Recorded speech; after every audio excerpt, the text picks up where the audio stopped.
Today, we are going to talk about the link between depression in the youth of today and social media and how we might be able to help this issue. Oh, and that's Stan. He'll be our commentator throughout the video. First of all, how do we even know that social media is causing depression in teens? Well, it's not exactly the sole reason why so many teens these days have depression, but it is a factor. In 2019, researchers did a study and found that using social media more than just 3 times a day predicted poor mental health and well-being in teens. Yes, only 3 times a day.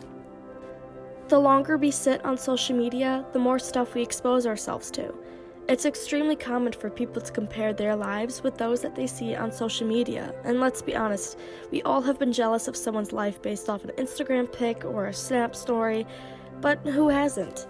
But the problem here is that for some people, this constant comparing of themselves to others leads to poor and negative thoughts like, why don't I look like that? Or why wasn't I invited to that party?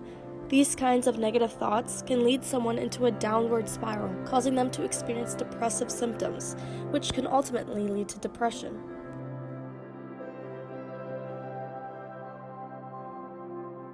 So now that we know that social media can cause depression, how do we help solve this issue? Well, if you think about it, it's not really social media directly causing the problem, it's how we use social media.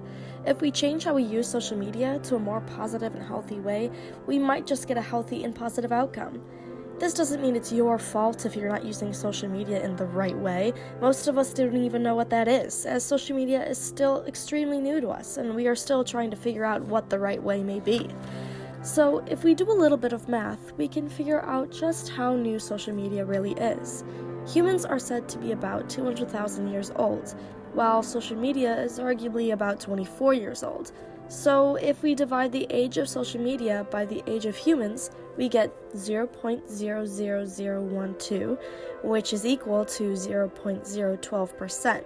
So technically, social media has only been around humans for 0.012% of our entire existence. No wonder we haven't figured out a good way to use it. Even though social media is extremely new to all of us, there are some ways proven to help create a positive interaction with social media. The first step to a healthier use of social media is to limit the amount of time spent on social media. So try subtracting 30 minutes of time spent on social media every day until you are only spending a total of 30 minutes a day on social media. I know 30 minutes doesn't sound like a whole lot, but by limiting time spent on social media, it's limiting content we see. We are now less exposed to unrealistic expectations and hateful content. The second step is to change your purpose for going on social media. A lot of us choose to go on social media for the sole purpose of mindless scrolling. Instead of going on social media for mindless scrolling or to see how many likes you got on your latest post, check up on a friend you haven't talked to in a while. A healthier purpose will lead to a healthier outcome.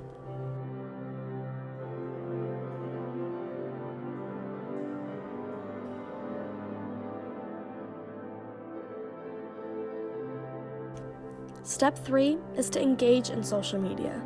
If you are simply just scrolling through social media, it can start to feel isolating.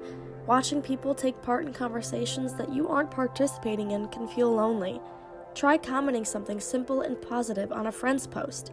It doesn't have to be a full conversation, but a simple compliment like "beautiful" or "I love this" can make you feel included and help out the person you're complimenting.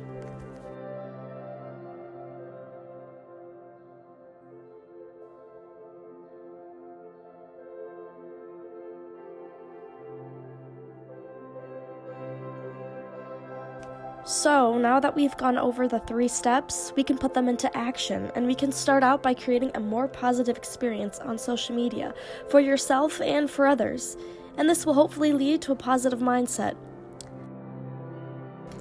Well, that's it for today's video. I hope you guys enjoyed it. I hope you guys learned something, and maybe you can pass it on to somebody else. Thank you so much for watching.